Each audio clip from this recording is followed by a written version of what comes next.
பிஸ்மில்லாஹிர் ரஹ்மானிர் ரஹீம். நீர் பற்றிய சட்டங்கள். எந்த நீரால் உழு மற்றும் குளிப்பு கூடும் அப்படின்றத சொல்கிறாங்க.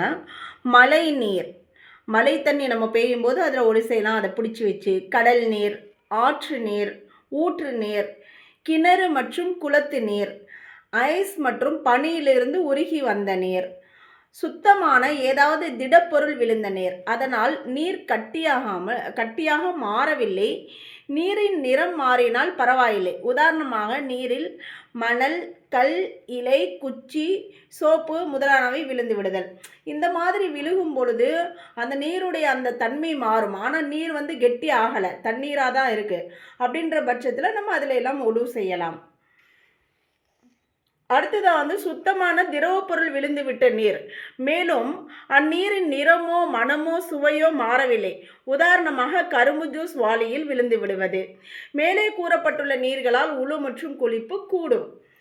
எந்த நீரால் உழு மற்றும் குளிப்பு கூடாதுன்னு சொல்கிறாங்க. பழங்கள் மற்றும் மரங்களிலிருந்து பிழிந்து எடுத்த சாரால் உழு மற்றும் குளிப்பு கூடாது.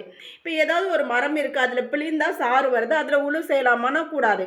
நிறைய பல வகைகள் இருக்குது. எந்த பழங்களில் உள்ள சாறுகளிலிருந்தும் நாம் உழு செய்யக்கூடாது.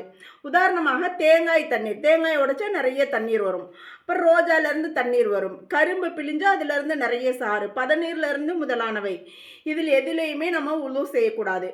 உழு அல்லது குளிப்பிற்காக பயன்படுத்தப்பட்ட நீர், ஏற்கனவே ஒரு தொட்டியில் தண்ணி இருக்கும், அதில் மூழ்கி குளிச்சிருப்பாங்க. பயன்படுத்தப்பட்ட நீரில் என்ன செய்யக்கூடாது, ஏற்கனவே உழு செஞ்சுருப்பாங்க, அந்த தண்ணீர் கையை விட்டு உழு செய்வாங்க இல்லையா, அதுலேயும் நம்ம என்ன செய்யக்கூடாது, குளிக்கவோ உழு செய்யவோ பயன்படுத்தக்கூடாது. சமைக்கப்பட்ட நீர், உதாரணமாக கீரையை வேக வைத்த நீர், பருப்பை வேக வைத்த நீர். அடுத்ததாக ஏதாவது திடப்பொருள் நீரில் கலந்து அதனால் நீர் கட்டியாக மாறிவிட்டது. உதாரணமாக சுண்ணாம்பு, மாவு போன்றவை.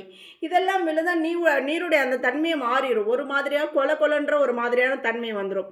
இப்படிப்பட்ட தன்மை வந்துச்சுனாலும் அதில் நாம் ஒழு செய்யக்கூடாது.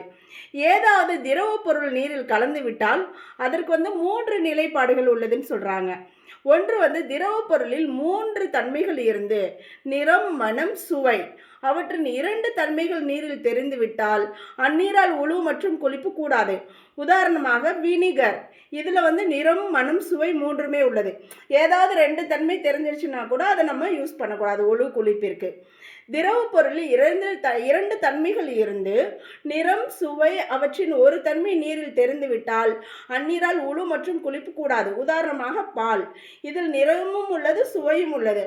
அப்போ அந்த நிறமோ அந்த சுவையோ தெரிஞ்சிருச்சுனாலும் நாம் அதில் உழுவோ குளிப்போ கூடாது. எந்த தன்மையும் இல்லாத திரவ பொருள் சுத்தமான நீரில் கலந்து அது மிகைத்து விட்டால் அந்த நீரால் உழு மற்றும் குளிப்பு கூடாது.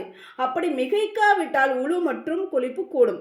உதாரணமாக சுத்தமான கால்வாளி நீரில் புழங்கப்பட்ட அரைவாளி நீர் கலந்து விட்டாலோ, அதாவது நம்ம ஏற்கனவே புழங்கப்பட்டிருக்கும் அந்த தண்ணீர், இப்போ ஒரு பொருள் இருக்கும், அது மனமோ எதுவும் இருக்காது, ஆனால் அது விழுவதனால அந்த தண்ணீர், இப்போ அரைவாளி தண்ணீர் கால்வாளி தண்ணீரில் போகிற மொத்த தண்ணியுமேவும் புழங்கப்பட்ட தண்ணீராக மாறிவிடும். அல்லது சரிசமமாக கலந்து விட்டாலோ, இப்போ ஹாஃப் ரெண்டுமே பாதி கலந்துருச்சு, சுத்தமான நீரும் புழங்கப்பட்டதாக கணிக்கப்பட்டுவிடும். அசுத்தமான நீர், மேலே கூறப்பட்ட நீர்களால் உழு மற்றும் குளிப்பு 2மே கூடாது. அப்போ நம்ம இந்த கடமையான குளிப்புகளும் அதில் குளிச்சிட முடியாது, அதே போன்று உழுவும் நம்ம செய்ய முடியாது.